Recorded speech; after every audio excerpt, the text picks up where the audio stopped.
The Pittsburgh Glass Center is quiet this morning as steel pipes heat by the furnace. 1,000 pounds of glass lays in wait. Nice. This would be great to be like 7 feet. It is how most Therman Statom creations get their start. This morning, he and his team will begin to form pieces that Therman will use in an installation designed for Highmark. I'm Therman Statom. I'm a sculptor, painter. I live in Omaha, Nebraska. I paint, I blow glass, I do a lot of multimedia kind of applications, but glass seems to be the predominant material that I use. The immediacy of glass, the translucency of it, I see direct parallels between that and just life in general. Which is why Therman is not only a world-renowned artist, he is a teacher. A teacher who believes that the process of learning has far more value than the creation itself. It looks like we're figuring out a rhythm now. Not only a rhythm, but a pattern of heating and shaping, cooling and heating once again. Each piece of glass is different, and the opportunity for a new experience is always available.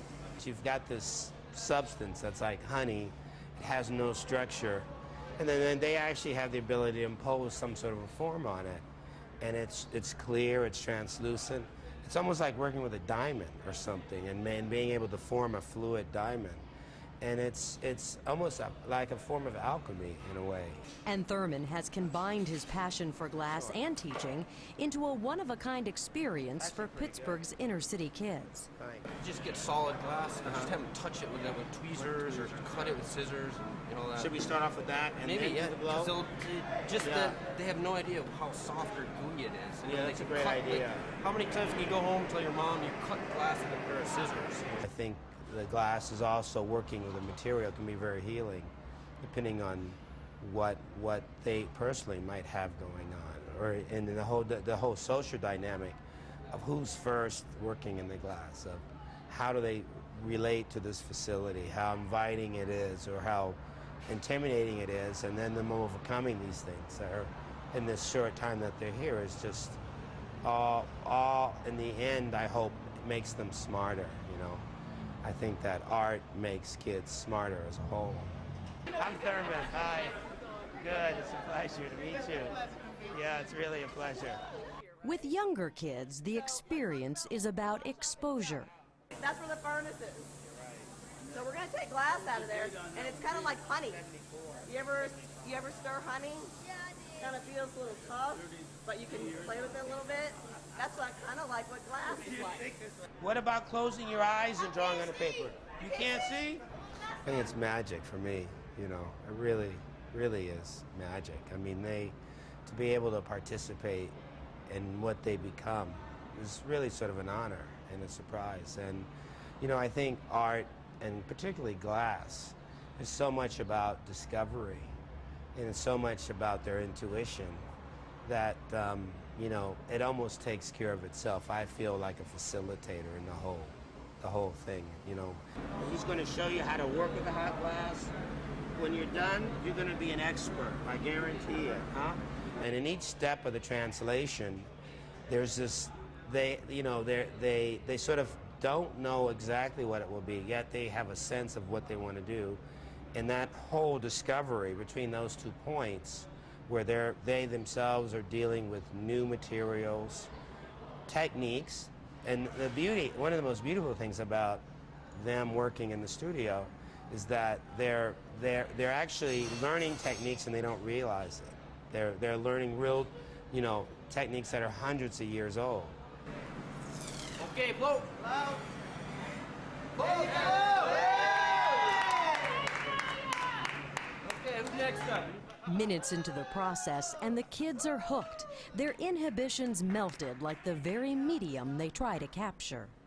The idea is to let them know that they can do it. They're that big, that they can work in a material that's 2,000 degrees.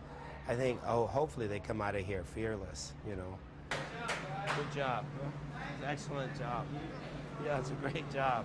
Although the same learning principles apply, older kids bring something different to the teaching process. It's not only about exposure, it's about creativity. Each of you have a skill And each person, how you're all artists, and this is another medium, it's like paint. Right. And how you use it is really yours individually. The deal is you must love everything that you make. The Neighborhood Academy is an inner-city college prep school. Students spend 12 hours a day with their teachers. The academy is designed to keep kids off the street, focused, and always learning. You ever cut glass before with scissors? Well, here we go. You got first-time experience. Marcel is a budding artist and recognizes the benefits that this type of opportunity affords him.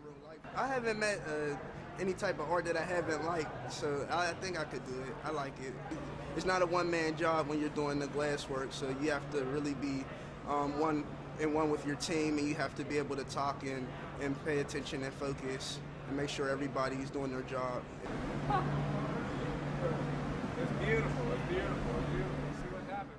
But the Hot Shop isn't the only place through which Therman shares his love of art. Therman is actually a painter, and it is that medium that he uses as a tool with yet another group. Everybody knows how to draw. Everybody raise their hand. Everybody. You raise your hand too, sweetheart. All the way up. Everybody. I need them all the way up. You too, sweetheart. All the way up.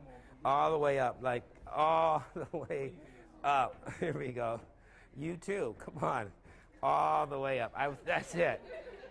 All of you have something that's unique that you bring to a piece of paper and a piece of artwork.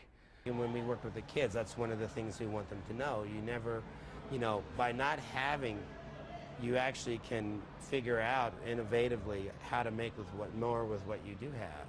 It really makes kids smarter. It's really quite remarkable, and I can't put my finger on it at all. I have an agenda, and that is to get them used to working together as a team. I have a secondary agenda, which is socially what goes on between them. So I pick groups that make, in terms of cliques, boys, girls, different ages, how they visually see things. And I guess my primary goal is to get them to trust what they have inside, and also conceptually and intuitively. For the next hour, I want you to believe that you can do anything. And so he sets them loose to find out who they are in a free, non-judgmental environment where there is no such thing as a mistake. See, you're painting much better than me. Let them know they can be an artist. To let them know they can do what I do. To let them know that the structure that the world is in can really revolve around the intuitive sensibilities as much as the intellectual sort of processes. The dark report at the bottom, that's stuff that happened in the past, like she played basketball, I write a lot. We were going to draw a lot more stuff down there, and it was going to be like leading up into the future, and that's a hand reaching for the future. They are mini versions of Therman Statom style works. They are personal, they have purpose, they send a message. And influence choices that Therman makes on his Highmark installation just a few days later. We designed a doorway that's a corner doorway, and it works visually where you can look inside of it. And it's basically a tall painting. It's a tall sort of painting that addresses ideas I have about, the time, the space here, predominantly before Pittsburgh was here. Initially, I was a little leery of the space, and then it made sense to call it the Three Rivers, because I got real interested in the metaphorical content of the Three Rivers. It's very rare to have a place where three rivers meet, and for some reason, the triangulation of it, as a symbolic content of the triangulation, was pretty inspiring as a reference point. But every installation, like every workshop, is a response to a particular place, people, space, light, situation even. All this stuff is about learning, even for me. And this is what this is about for the kids. That they themselves are an artist, that creativity, the creativity pervades everything they do, whether they want to be a scientist or, an engineer or a musician. And that they, reevaluate their own values in terms of how they see the world. Blow it as big as it can fit in there and then drop it down, put a bottom on it, and let's go. Therman Statom is not a purist. He's the one who collects the broken glass from the floor of the shop to give it a second chance at being art. He has a genuine love for creating and for those with whom he shares his passion. I guess the key to it is the discovery. You know, where you come out with this glass and you've got this pipe and you've got this ball of glass and you touch it with a tool or something and it changes. And it's almost like a kid coming out of a womb at times, and you know, seeing there's something out there, you know, and pushing it around, and that, I think, discovery is a big important part of my process and the work that I do. And Therman Statom's work just happens to be changing lives.